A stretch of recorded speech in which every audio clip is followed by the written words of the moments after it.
Het is 4 uur, dit is het Frieske Nijs. Goedemiddag. Mensen die mij uit de nij hoe de schreef beginnen, worden hudder aanpakt als gewoon wij. We namen agressie in politiemeester en helpverdieners wordt net tolereerd. Het ministerie zal de straf eerst verdubbelen, op dat, maar de overtreders voortendadelijk naar de beurs. Dus mensen die voor wat lichtere feiten worden aangehouden, bijvoorbeeld de vernieling of een belediging, die verlaten het politiebureau met een boete op zak. En die moeten ze voortendadelijks betalen? Die moeten ze snel betalen en dat zullen ze ook absoluut merken als dat niet snel wordt betaald. Vanmorgen werd een vrijluchtingsfilm presenteerd over de gevaren van vuurwerk. Daarin vertellen slachtoffers haar verhaal. De provincie zet een plan voor kandidaatstelling voor de culturele haatstijd in 2018 terug. Dat is correct bekendmaken. Ze baseren dat onder andere op de uitkomst van de enquête onder de inwoners van Friesland. 60% daarvan is positief voor het idee. Dus net bekendmaken wat de provincie en de gemeente Ljouwert bijdragen moeten om culturele haatstijd te worden. In december moet er definitief besloten worden over de kandidaatstelling. Uiteindelijk valt in 2013 het besluit wat culturele haatstijd van 2018 wordt. Morgen is het hege beroep in de zaak Sietske H., de toskedoktersassistente van Nijbeets, die het haar fjouwer krijgt bijna poppen om het leven bracht heeft. De rechtbank laai jeder dit hier de maximumstraf van 12 jaar op. Het is intussen haast oorlog dat het Nijs naar boeten kwam voor de bennemoord in het ouderlijk huis. In Nijbeets werd het tot de meeste mensen net een soort meer over de zaak praten. Natuurlijk is het heel lang een gesprek geweest, een heftig onderwerp voor het dorp geweest.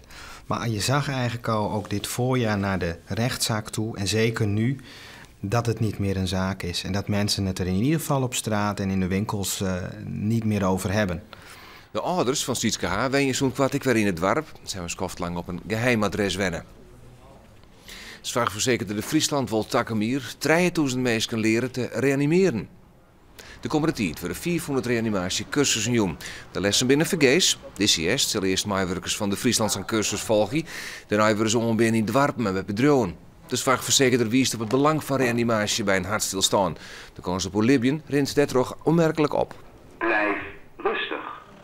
De reorganisatie bij de ANWB-winkels kost het in Friesland mogelijk baan. Het gaat dan om de winkels in Ljouwert, Drachten en Snits. De winkels in Dokkum, de Jouwer en het Jereveen zullen er minder last van hebben. Dat binnen zelfstandige ondernemingen. De ANWB heeft onkundige 72 van de 414 banen te schrassen. Het personeel dat bloot moet vast inleveren op het salaris. Er komen elektrische bussen op Schiermonnikoog. En verder wil de provincie Roermond in Friesland gasvulinstallaties aanlezen voor bussen op green gas. Het ben plan voor Dworsum Iepenbier vervier voor de komende 10 jaar. Iepenbier vervierbedrijven kunnen inschrijven voor het vervier in Noord- en Zuidwest-Friesland, Ljouwert, Schiermonnikoog en het traject Grens Jereveen en Meloord. In maart wordt dan duidelijk waar het werk krijgt. Zeker is al wel dat op Schiermonnikoog alleen nog elektrische bussen rijden zullen. We hebben verkeers omdat de gemeente Skier daar uitdrukkelijk om vregen had. Die had zo'n van, nou, wij zijn een mooi eiland. Wij willen Dworsum het verschil maken naar de toeristen. En wat past daar nog beter bij als elektrische bus? Nou, hebben wij van zo'n, dat is weer. En daar springen wij dus nou op in. In totaal is er 23 miljoen euro in het hier beschikbaar. Inzet van deputaire Kramer is om het Iepenbier vervier op het platteland op peil te houden. Voetbaltrainer Henk de Jong keert tijdelijk waarom bij de Harkemasse Boys. Ons eind december zal hij het eerste team van de club trainen. De dag alleen op Tizi en op Tonzi. Op Sneum worden de trainingen verzwaard door Konrad Ongersma en Willem Wening hier in beeld. Ze staan niet langs de kant bij de wedstrijden. Henk de Jong wie er al goed 3 jaar lang trainer op je Harkema. De voetbalclub moest op zoek naar een orentrainer omdat haar trainer Wiep Rodenhuis hem ziek meldde net na een conflict. Henk de Jong bloot ik gewoon het werk bij SC Cambuur. Dit is gewoon een waarom gesten naar Harkemasse Boys.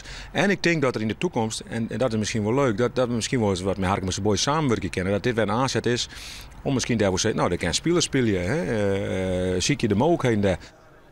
Wiep Rodenhuis die wil net op het Nijs reageren. Het waren er nog. Het is en vannacht helder en koud, met temperaturen van 1 of 2 graden onder nul. Morgen begint de dag met zonneschijn, maar dan neemt de bewolking toe.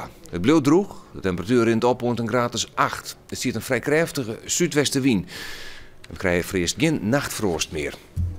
En dat zag via deze kwartier. Dadelijk heer en de K-route. En ik meld me maar meer Fries Nijs Azers om 6 uur.